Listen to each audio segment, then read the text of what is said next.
Congratulations, Sarah. Your vision has transformed this entire industry. I stood at the podium, looking out at 500 faces in the grand ballroom of the Meridian Hotel, each one applauding with the kind of enthusiasm that money commands. The crystal chandelier above cast fractured light across their upturned expressions, the same expressions that had once looked through me as if I were invisible. The irony tasted bitter on my tongue. "Thank you," I said into the microphone, my voice steady despite the storm brewing in my chest. "But I have to tell you something about this vision you're celebrating tonight." The applause died slowly, like waves retreating from shore. In the sudden quiet, I could hear the soft clink of champagne glasses being set down on tables draped in white linen. 5 years ago, I had served drinks at events like this, invisible in my black uniform, watching from the margins as others claimed credit for ideas that had kept me awake at night. This concept, the one that's earned your company $12 million in new contracts this year. I first presented it in 2019. A murmur rippled through the crowd. I found familiar faces in the sea of uncertainty. Marcus Chen, who had dismissed my proposal with a wave of his hand. Jennifer Walsh, who had suggested I focus on more realistic goals. David Harrison, who had literally laughed when I'd outlined the same strategy that now bore my name on the company letterhead. Back then, I was Sarah Martinez, junior analyst. I made $32,000 a year and ate lunch alone at my desk because I couldn't afford the restaurant downstairs. My fingers tightened around the edges of the podium. I presented this exact idea to the board on March 15, 2019. The meeting lasted 4 minutes. The silence in the room had weight now, pressing down like humidity before a storm. I could see phones being discreetly pulled from pockets, fingers hovering over screens. The modern reflex document everything, especially when it might become valuable later. Mr. Chen told me it was too ambitious for someone at my level. Ms. Walsh suggested I gain more experience before proposing company-wide initiatives. Mr. Harrison, I paused, finding his face in the crowd. He had gone pale. Mr. Harrison said, and I quote, "Maybe stick to what you know, sweetheart." The word sweetheart hung in the air like smoke. I watched as Jennifer Walsh shifted uncomfortably in her seat, her diamond bracelet catching the light as she reached for her water glass. Marcus Chen was staring at his hands, his jaw tight with the kind of tension that comes from being caught in a truth you'd hoped would stay buried. "Tonight, you're celebrating the same idea? The only difference is that now I own 49% of this firm." I let that sink in.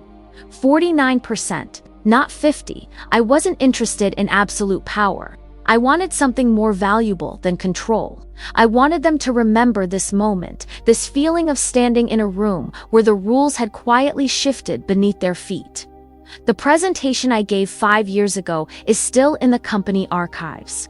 Same slides, same projections, same revolutionary approach to client retention that you're now calling the Martinez method. A bitter smile touched my lips. Funny how vision improves when it comes with a 7-figure investment portfolio. The applause that had greeted me was a memory now, replaced by the kind of silence that follows a confession. I could feel the weight of their attention, heavy and uncomfortable. Some faces showed shame, others calculation. A few, the younger employees who hadn't been here in 2019, looked confused, trying to piece together a story that was rewriting itself in real time. I bought my way into this room, I continued, my voice carrying across the space with the clarity that comes from absolute honesty. I spent 5 years building the wealth that would make you listen to the same words you'd ignored when they came from someone you considered beneath your notice. In the back of the room, I spotted Alina Rodriguez, the young analyst who reminded me of myself 5 years ago. She was watching with wide eyes, her notebook forgotten in her lap. I wondered what ideas she carried, what innovations she'd swallowed because she didn't have the right clothes, or the right address, or the right bank account to make them heard. The silence stretched longer now, becoming uncomfortable, becoming dangerous. I could see security guards shifting near the exits, uncertain whether this was a celebration or a crisis. The event organizers were whispering urgently into their headsets, probably trying to figure out how to salvage an evening that had gone completely off script. But I wasn't finished. "I want to tell you about that meeting," I said, my voice cutting through the whispered conversations. "March 15th, 2019. Conference Room B, 3rd floor. I wore my best suit, the only suit I owned, and I'd practiced my presentation for weeks. I knew every number, every projection, every potential objection. The room had gone completely still again. Even the waitstaff had stopped moving, frozen in place like actors who'd forgotten their blocking. I walked into that room believing that good ideas would speak for themselves, that innovation would be recognized regardless of who presented it, that merit mattered more than hierarchy. I laughed, but there was no humor in it. I was 26 years old and still believed in fairness. Marcus Chin's wife was tugging at his sleeve now, clearly wanting to leave, but he remained seated, trapped by the weight of public attention, by the knowledge that walking out now would be an admission of guilt. The presentation lasted exactly 4 minutes and 37 seconds. I know because I timed it afterward, trying to figure out where I'd gone wrong. Mr. Chen interrupted me twice to ask if I'd run this by my supervisor. Ms. Walsh spent the entire time checking her phone, and Mr. Harrison, I found his face again, watched him shrink under my gaze. Mr. Harrison actually yawned. A collective intake of breath swept through the room. The younger employees were leaning forward now, recognizing their own experiences in my words. The older executives were studying their hands, their drinks, anything but the faces around them. When I finished, there was silence. Not the thoughtful silence of people considering new ideas, but the awkward silence of people waiting for an interruption to end. Then Mr. Chen said, "This is interesting, Sarah, but perhaps you should focus on your current responsibilities first." I could see Jennifer Walsh's face crumpling, the careful composure she'd maintained for decades, finally cracking under the weight of public accountability. Ms. Walsh nodded and said, "You need more experience before taking on initiatives of this scope." And Mr. Harrison? I paused, savoring the moment.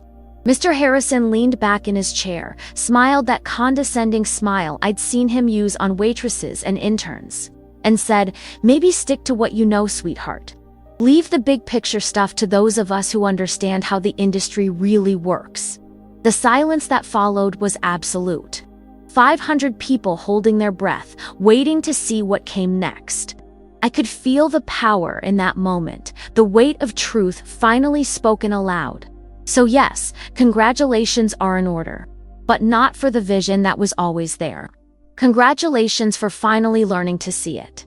I stepped back from the podium, leaving the microphone live. The soft hum of feedback, the only sound in a room full of people who suddenly had nothing to say. The applause, when it finally came, was scattered and uncertain. Some people clapped out of habit, others from genuine appreciation, still others from the nervous energy that builds when social norms collapse. But most just sat in stunned silence, processing what they'd witnessed, trying to figure out how to respond to a truth that had just rewritten the evening's narrative. I walked off the stage into that complicated silence, feeling lighter than I had in years. The weight I'd carried for 5 years, the anger, the humiliation, the constant questioning of my own worth had finally found its voice. And now everyone in that room would carry a piece of that weight with them. I walked off the stage into a silence so complete, it felt like stepping underwater. The ballroom, moments before alive with celebration, had become a museum of frozen expressions. 500 people holding their breath, waiting to see what came next. But I didn't storm out. I didn't slam doors or throw dramatic exits. Instead, I did something that seemed to unsettle them more. I stayed. I moved to the bar at the back of the room, my heels clicking against marble with a rhythm that seemed amplified in the quiet.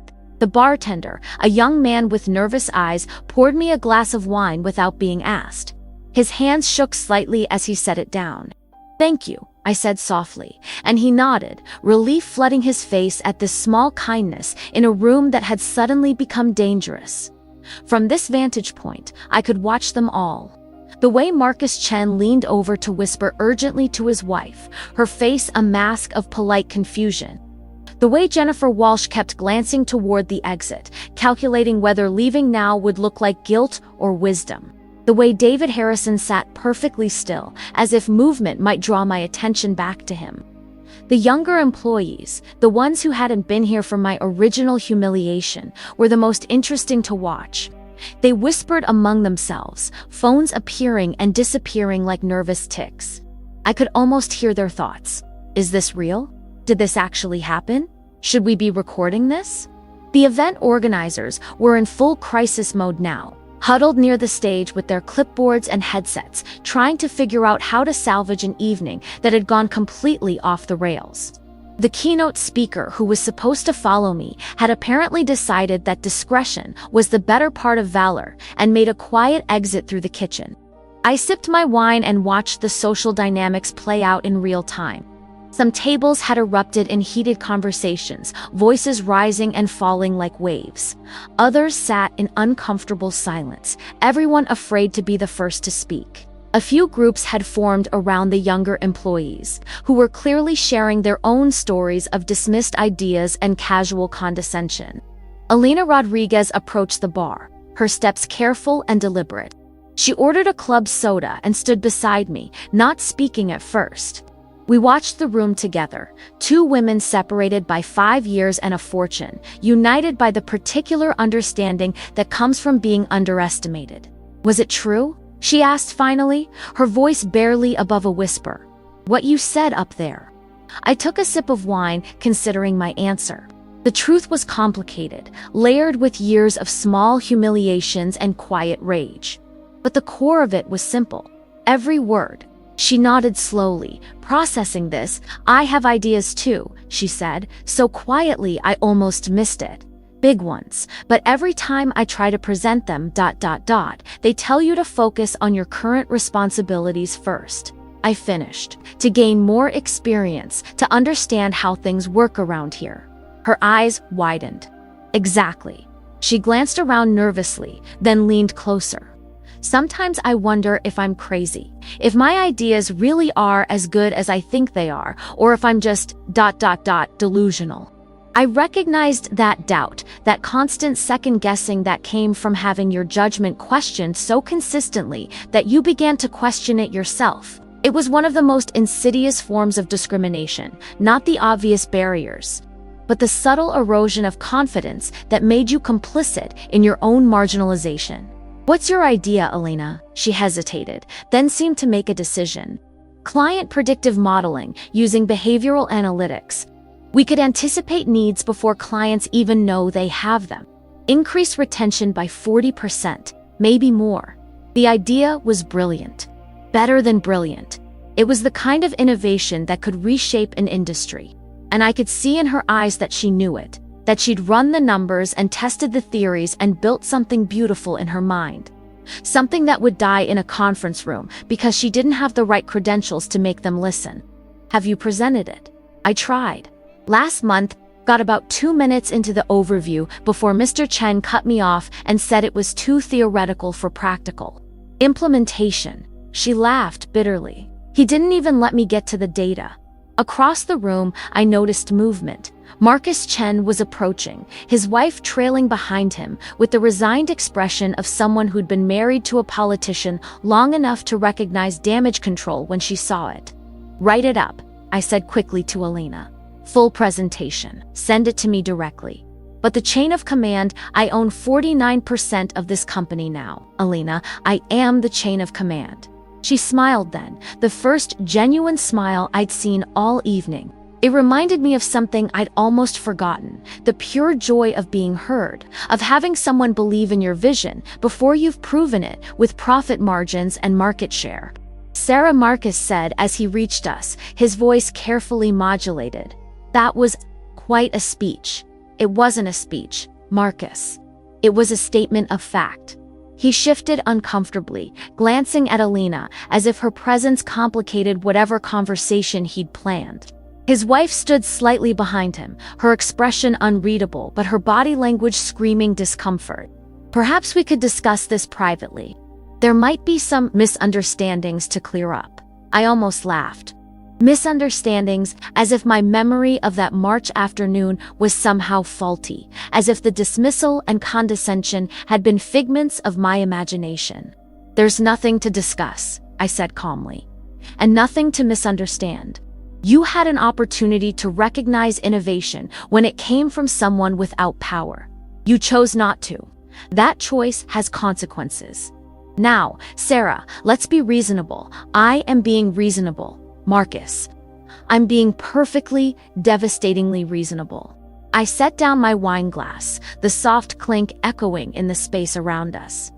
I'm not asking for apologies. I'm not demanding resignations. I'm simply ensuring that everyone in this room understands exactly how we got here. His wife tugged gently at his sleeve, a subtle signal that this conversation was going nowhere productive. But Marcus Chen hadn't become senior partner by reading social cues correctly. Your investment in the firm has been significant, he continued, as if money could somehow rewrite history.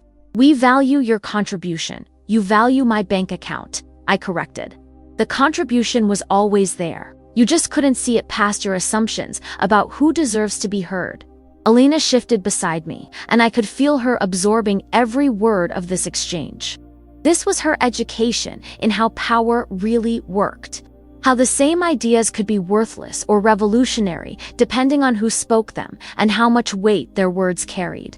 Around us, I could see other conversations happening, other reckonings taking place. A group of junior associates had cornered one of the senior VPs, their voices animated as they shared their own stories. Near the stage, 2 women from the marketing department were showing their phones to anyone who would look. Apparently, sharing screenshots of emails where their ideas had been dismissed or ignored. The room was transforming, the careful hierarchy that had governed it for decades beginning to crack under the weight of accumulated grievances finally given voice. What do you want, Sarah? Marcus asked finally, his voice tired. What would it take to move past this? I looked at him for a long moment, this man who had dismissed me so casually 5 years ago, who was now asking what price I would accept for his comfort.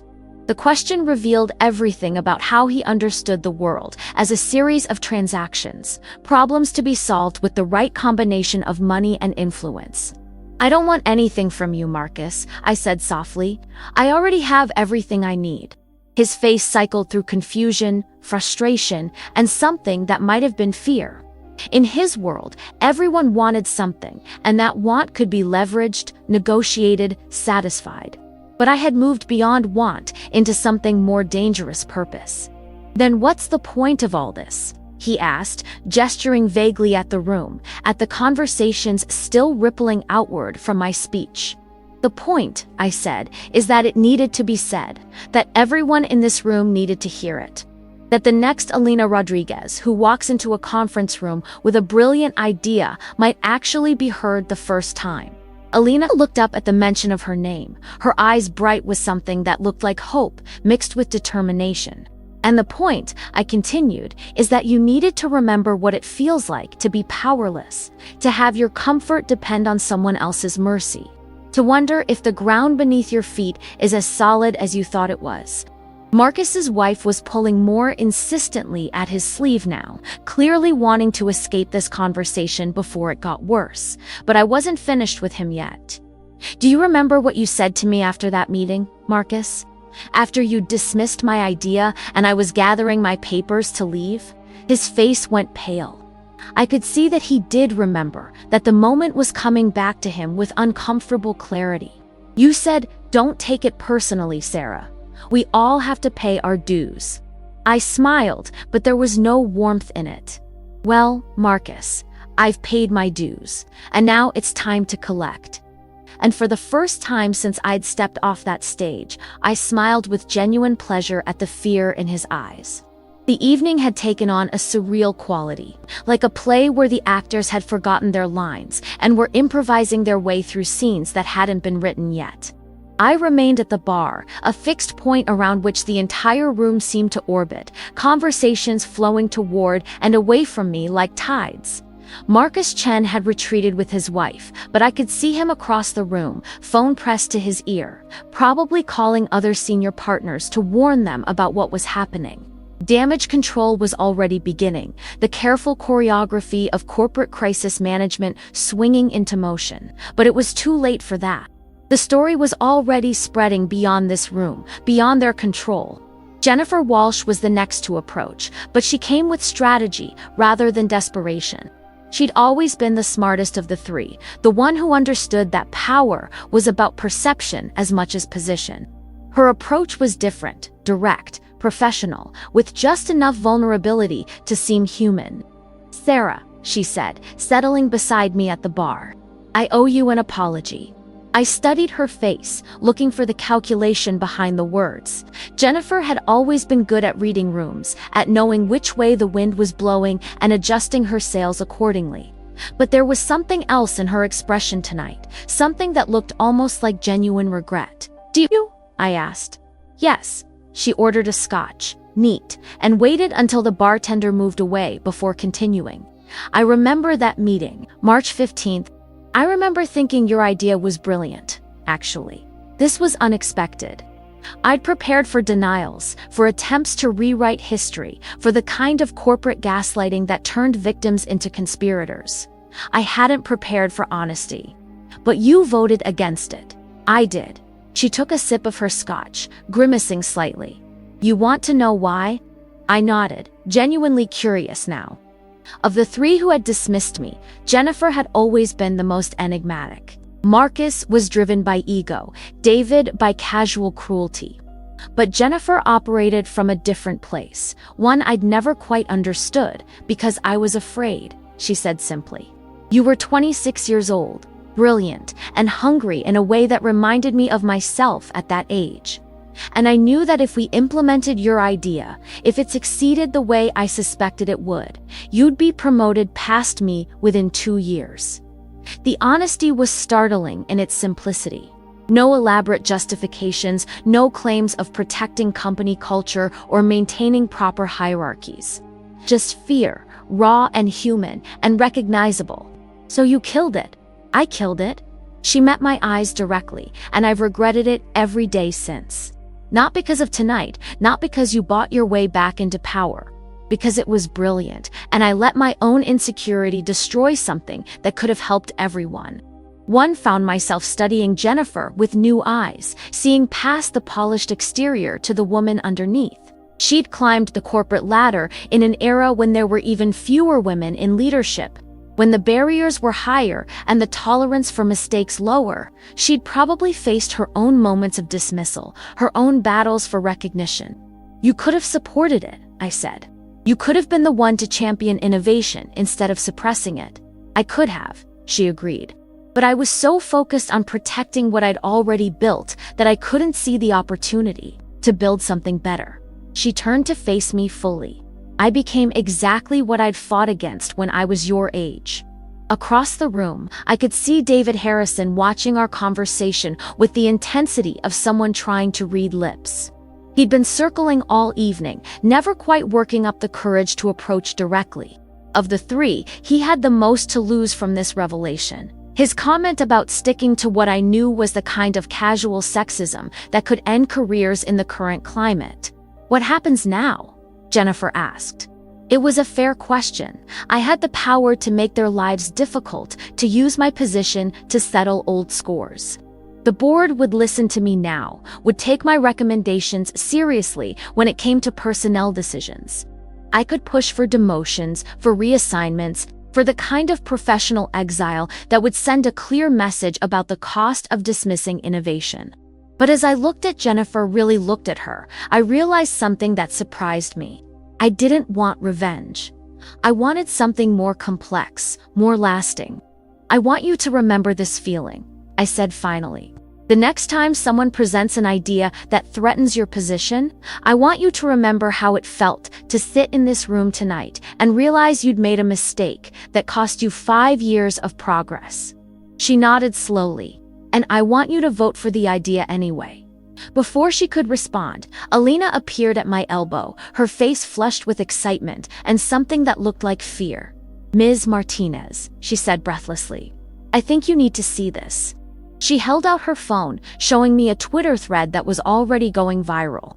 Someone had recorded my speech, probably multiple someones, and the clips were spreading across social media with the kind of velocity that turns private moments into public reckonings. The hashtag Martinez method was trending. I scrolled through the responses, watching in real time as my story became part of a larger conversation about workplace discrimination, about the ways innovation was stifled by bias, about the price of being heard in spaces that weren't designed for voices like mine. This is ... I paused, trying to process the magnitude of what was happening. This is bigger than I expected. It's not just about you anymore, Alina said quietly. Look at the replies. She was right. The thread had become a confessional. Hundreds of people sharing their own stories of dismissed ideas, of being told they weren't ready, weren't experienced enough, weren't the right fit for innovation. Women, mostly, but not exclusively. Young people, people of color, people whose accents or addresses or alma maters had marked them as outsiders in rooms where decisions were made. Jennifer leaned over to see the screen, her face growing pale as she read. Oh God, she whispered. This is going to be everywhere by morning. I felt a strange calm settle over me, the kind of peace that comes from realizing you've crossed a line you can never uncross. There was no going back from this moment, no way to contain what had been unleashed. The story was out of my hands now, part of something larger and more powerful than any individual grievance. Ms. Martinez. Elena's voice was small, uncertain. Are you okay? I looked around the room at Jennifer's stricken face, at the clusters of employees still deep in animated conversation, at the event organizers who had given up any pretense of controlling the narrative and were now just trying to manage the logistics of an evening. That had gone completely off script. I'm perfect, I said, and meant it. The truth was spreading like wildfire, and for the first time in 5 years, I felt completely free.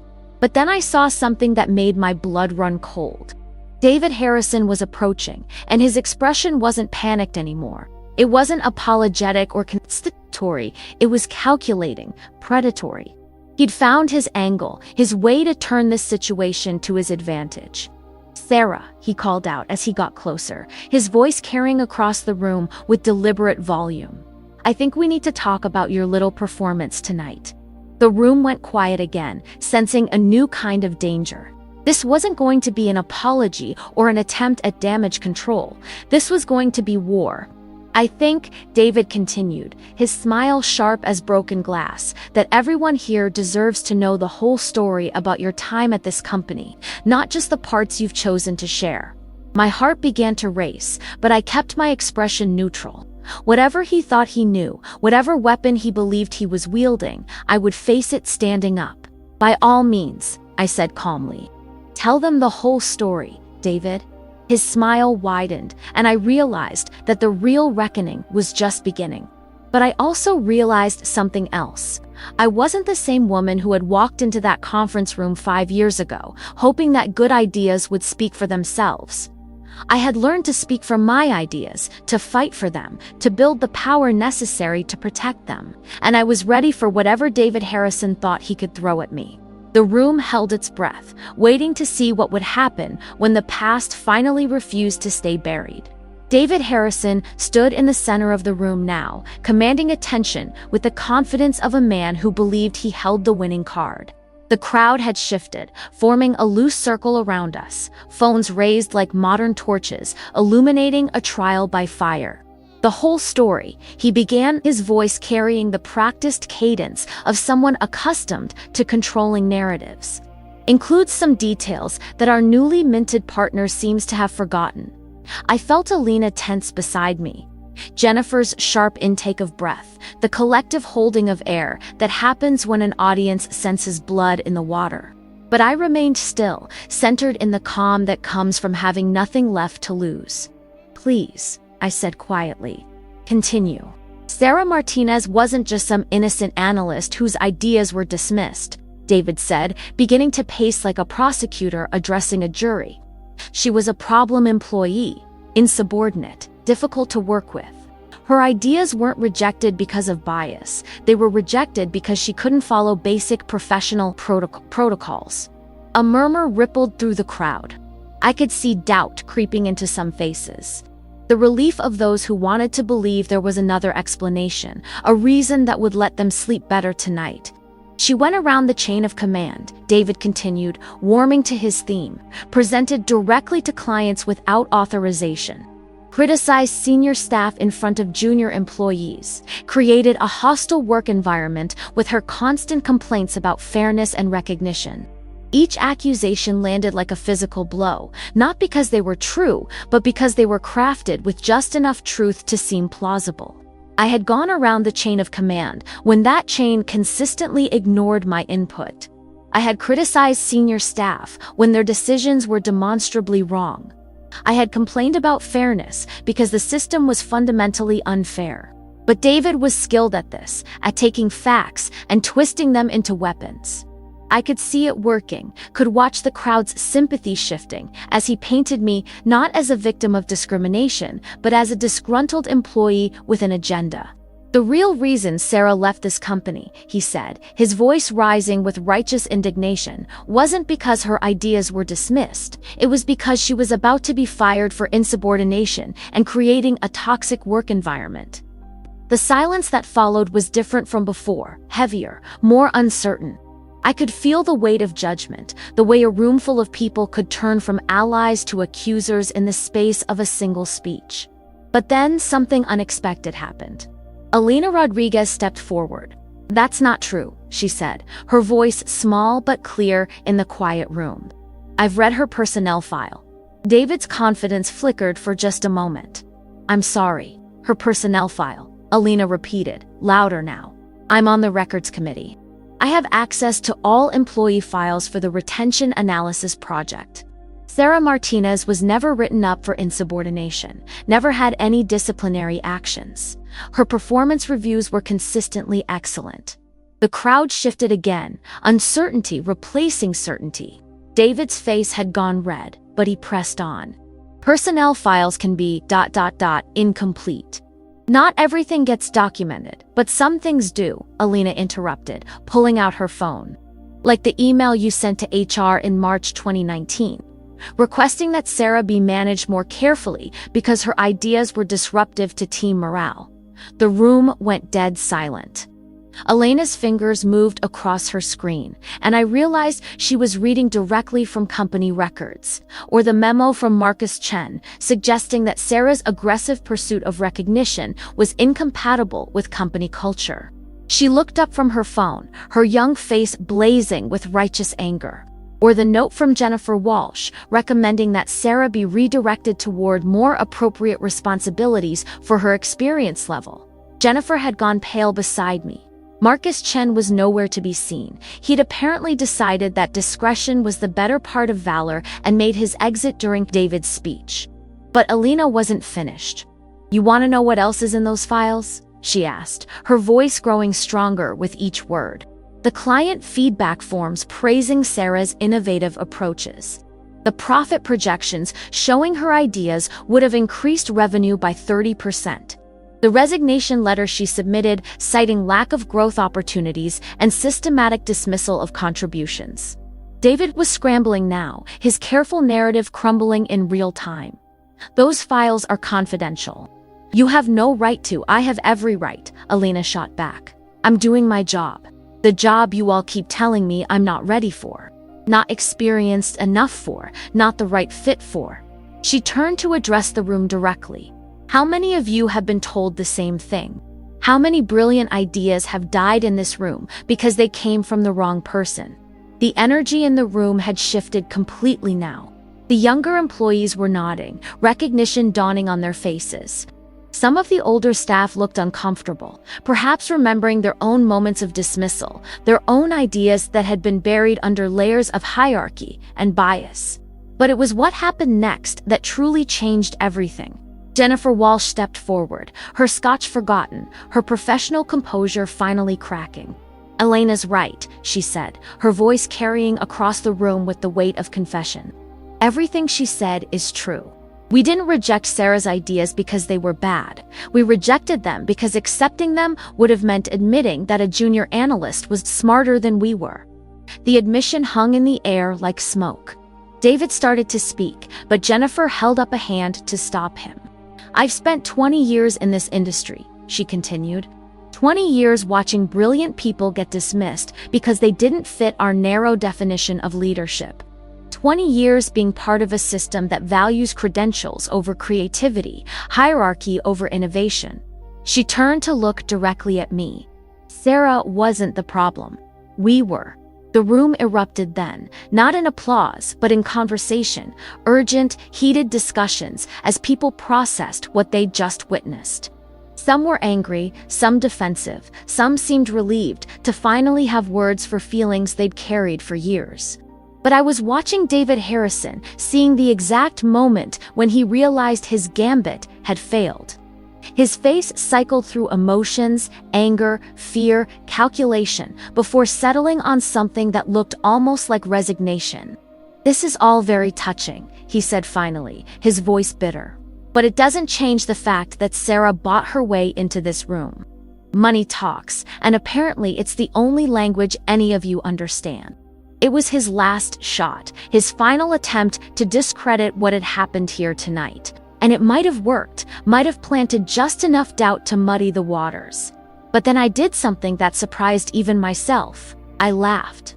Not bitterly, not sarcastically, but with genuine amusement at the absurdity of it all. "You're absolutely right, David," I said, my voice carrying clearly across the room. "I did buy my way in here. I spent 5 years building the wealth and influence necessary to make you listen to the same words you dismissed, when they came from someone you considered beneath your notice." I walked toward the center of the room, toward the space where David stood, looking increasingly isolated. "But here's what you still don't understand," I continued. "The money was never the point. The money was just the tool.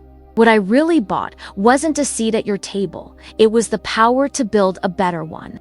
I turned to address the entire room, feeling the weight of hundreds of eyes, the pressure of a moment that would be remembered and retold and analyzed for years to come. "Tomorrow morning, I'm announcing the creation of the Innovation Initiative, a program that will give every employee, regardless of level or tenure, direct access to present ideas to senior leadership. No chain of command, no gatekeepers, no appropriate experience levels." I paused, letting that sink in. "And Alina Rodriguez will be heading the program."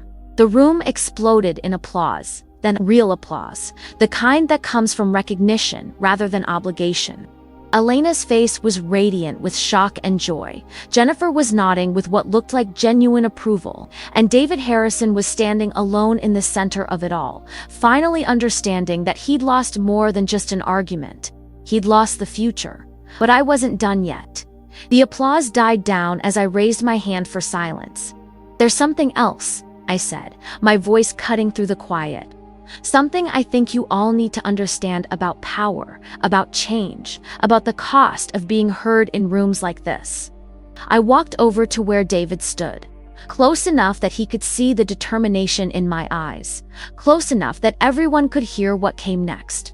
5 years ago, I believed that good ideas would speak for themselves, that merit would be recognized regardless of who presented it, that fairness was something you could count on if you just worked hard enough. I smiled, but there was steel in it. I was wrong about all of that. But I learned something more valuable. The room was completely silent now, hanging on every word. I learned that power isn't given, it's taken. And once you have it, you have a choice. You can use it to protect the system that excluded you, or you can use it to tear that system down and build something better.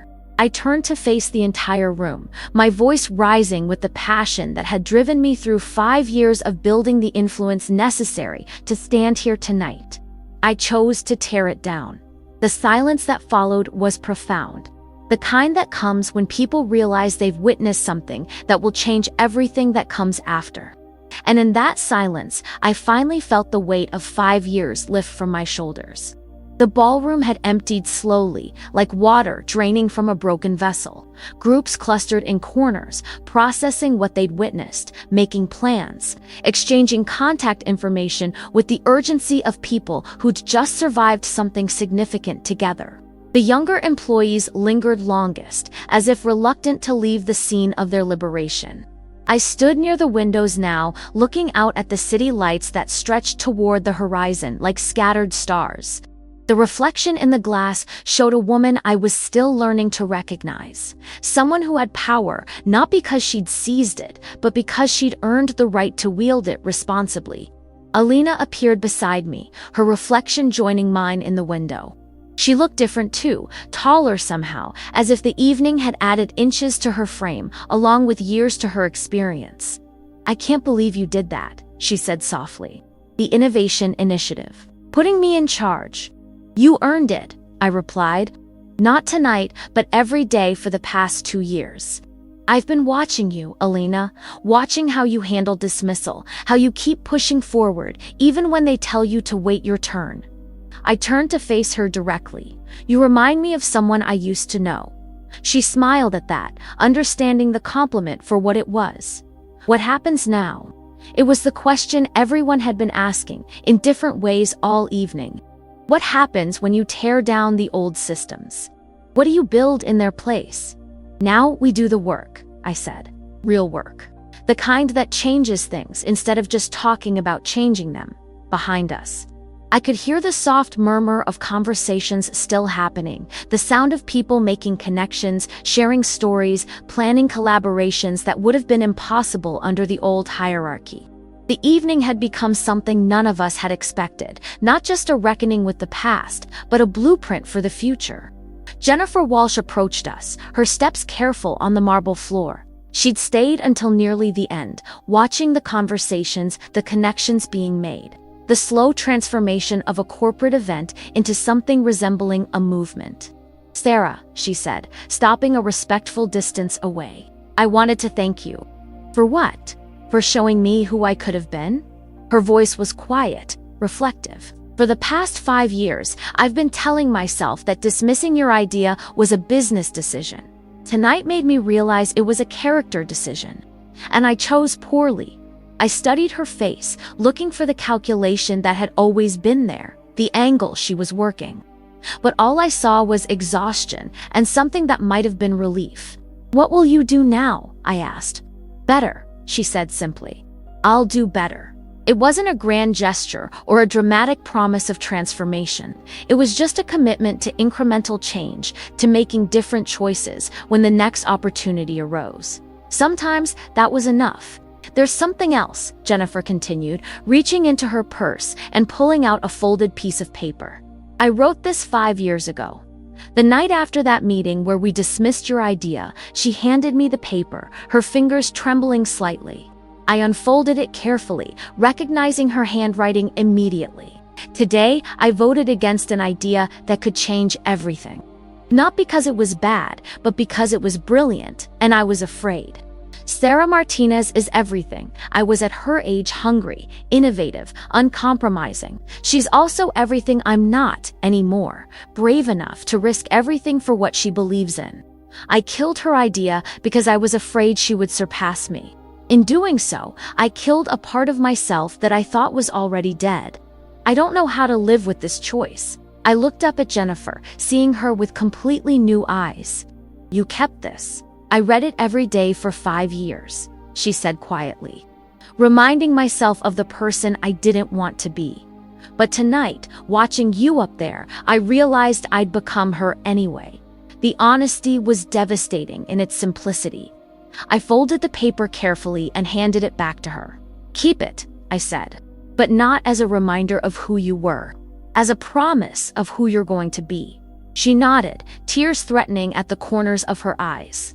"The Innovation Initiative. If you need someone with experience navigating the board, someone who understands how to make change happen within existing structures, ... double quotes. I'll consider it," I said, and meant it. Redemption was possible, but it had to be earned through action, not just words. David Harrison had left hours ago, slipping out during the applause that followed my announcement. I wondered what he would do with this defeat, whether it would teach him anything or simply make him more careful about choosing his battles. Some people learned from humiliation, others just got better at avoiding it. The bartender was cleaning glasses now, the soft clink of crystal a gentle soundtrack to the evening's end. I walked over to him, this young man who'd shown me kindness when the room was full of danger. "Thank you," I said, placing a tip on the bar that was probably more than he made in a week. "For the wine, and for treating me like a person when everyone else was trying to figure out what I was." He smiled, pocketing the money with the grace of someone who understood that generosity was about more than the amount. "You were always a person, ma'am. Some folks just needed better glasses to see it." His words stayed with me as I gathered my things, as I said goodbye to the remaining employees, as I walked through the hotel lobby toward the exit. Sometimes wisdom came from unexpected sources, from people who watched the world from the margins and saw things that those in the center missed. Outside, the night air was cool against my skin, carrying the scent of rain and possibility. My car was waiting, but I dismissed the driver and chose to walk instead. The city at night was different from the city during business hours, softer, more honest, full of people living their real lives instead of their professional personas. As I walked, I thought about the speech I'd given, the words that had started as personal catharsis and become something larger. By tomorrow, the story would be everywhere, in trade publications, on social media, in conversations around water coolers and conference tables across the industry.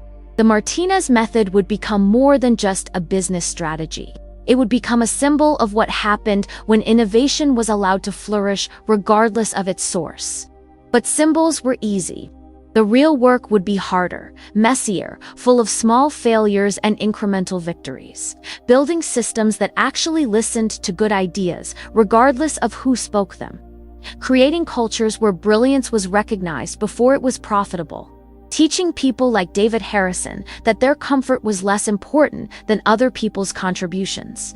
My phone buzzed with notifications, messages from colleagues, interview requests from journalists, congratulations from people I hadn't spoken to in years. The story was already taking on a life of its own, being shaped and reshaped by each retelling. Soon it would be legend more than memory, polished smooth by repetition until the messy human truth of it was lost. But I would remember the details, the weight of silence in that ballroom, the courage in Elena's voice as she read from those files, the moment when Jennifer Walsh chose honesty over self-preservation. I would remember the bartender's kindness, and David Harrison's desperation, and the sound of 500 people holding their breath. Most of all, I would remember the feeling of standing at that podium and finally being heard. The innovation initiative would launch in 6 weeks. Elena had already started making lists, reaching out to employees who'd been overlooked, creating systems for evaluating ideas based on merit rather than hierarchy. It would be imperfect, probably chaotic, definitely challenging, but it would be real. And maybe, 5 years from now, some other young analyst would stand in front of a room full of executives and present an idea that would change everything. And maybe, this time, they would listen from the beginning. I reached my apartment building as the first drops of rain began to fall, each one catching the streetlight like a small promise. Tomorrow would bring new challenges, new battles, new opportunities to choose between comfort and growth. The doorman nodded as I approached. His face kind in the way that came from years of watching people come and go, of understanding that everyone carried their own weight. "Good evening, Miss Martinez," he said, holding the door open. "How was your event?" I paused, considering how to answer. How do you summarize a night when everything changes? When the past finally catches up with the present and demands its due? "Educational," I said finally, and he smiled as if that made perfect sense.